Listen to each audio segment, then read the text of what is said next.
I'm Anita. Welcome to my channel. Today I'm going to be making a tropical blue memory wire necklace using beads from my stash. I'll have links in the description box that will apply to where you can get some of these materials. Now, I don't know if you're going to find the exact ones, but just use what you have in your stash, and this is more about technique. So if you click more below this video, you'll get all the details, including a link to my website. So let's get started, and I'm going to just briefly go over the materials. This is going to be a short video. I'm using a focal here, and this is about a 21 to 22 millimeter focal bead, and it's got a center drill, check glass. It's kind of a teal color with some striations of white streaking through it. Very pretty. I'm also using various sizes of gold spacer beads, and I've got a range of 4 millimeter to 6 millimeter gold spacers. I'm also using marbleized Jasper gemstones in 3 different sizes. I've got some 8 millimeters, 6 millimeter, and 4 millimeter. Then for accents, I also have some of the teal colored crystals with the gold plating on the ends. And these are kind of a barrel-shaped bead with some straight edges. This measures about 7 by 9, I believe, is the diameter of this bead. But use your imagination, and this is a good way to use up some beads in your stash. And memory wire, this is a gold-plated brass memory wire. And I've cut about a coil and a half of that using my memory wire cutters. So you want to make sure you're using memory wire cutters and not your typical everyday cutters, because you will ruin your tools. So make sure it's memory wire specific, and you can get them at any craft store. You're also going to need some round nose pliers. So to start your necklace, you're basically going to take your round nose and you're going to coil the end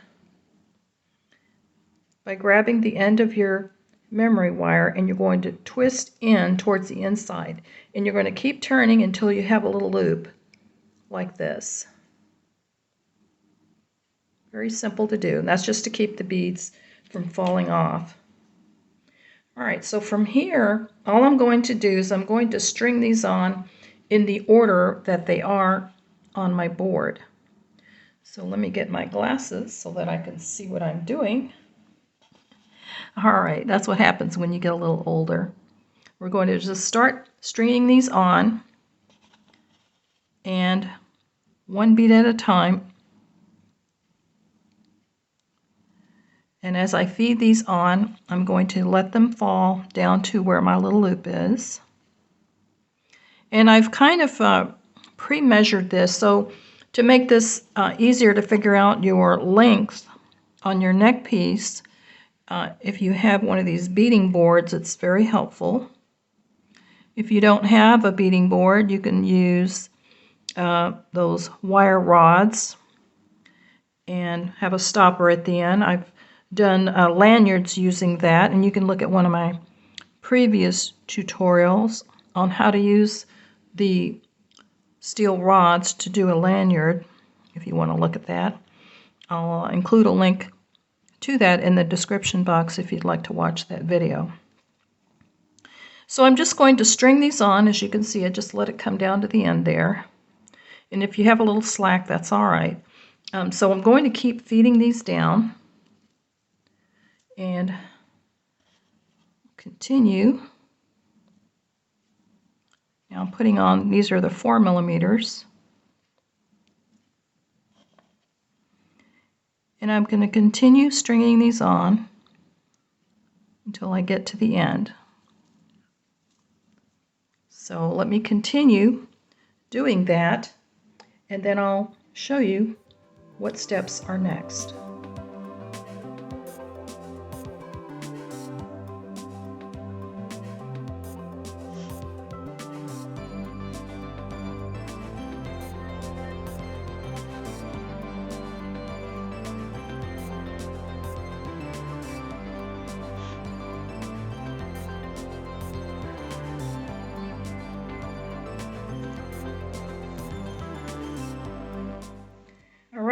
This is halfway, and I just want to give you a quick glimpse of what this is going to look like.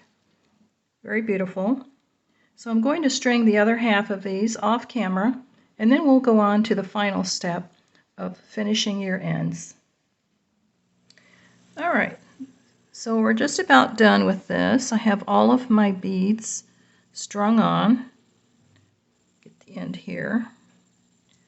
And you can always cut this a little shorter if you want, but I'm going to leave this extra wire on and just give it some play, and it'll give it a little bit more length. This is going to be behind the neck, and then we're going to add a little drop leaf here, and this is just optional. You don't have to do this. I just thought I'd add this at the last minute.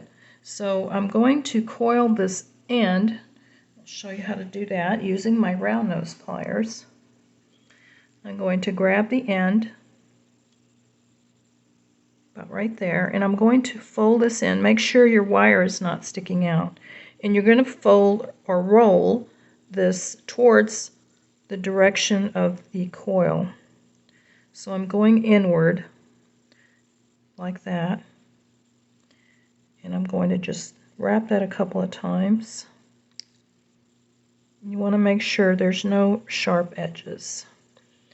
So just make sure that's flush, and that's not going to poke anybody. I'm going to roll that one more time. So that's a nice secure end, and that's basically how you start the project, by making a coil, feeding on your beads, and then we're going to add a little accent drop leaf here at the end. So I'm taking a 6mm jump ring. We're going to open that up, and when you open the jump ring, you twist that towards you like that. So we're going to grab our leaf, and I'm going to put it on this end right here. Now you're just going to close that,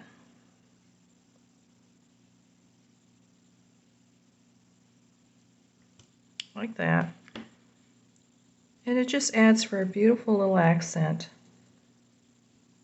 Isn't that beautiful?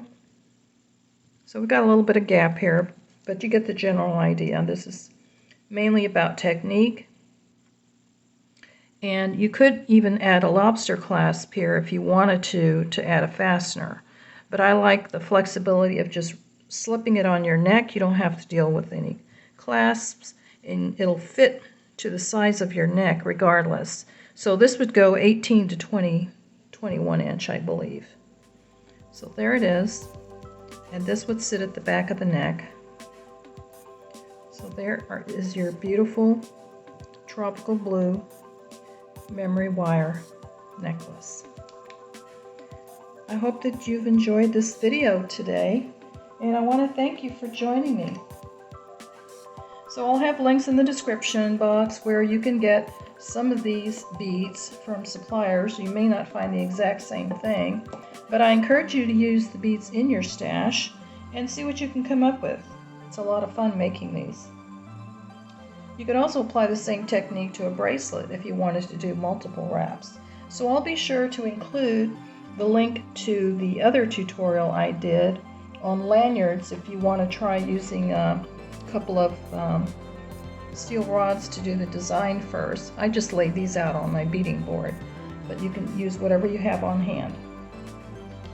Alright, I have a website where I sell my own jewelry. You'll see a link to that in the description box as well.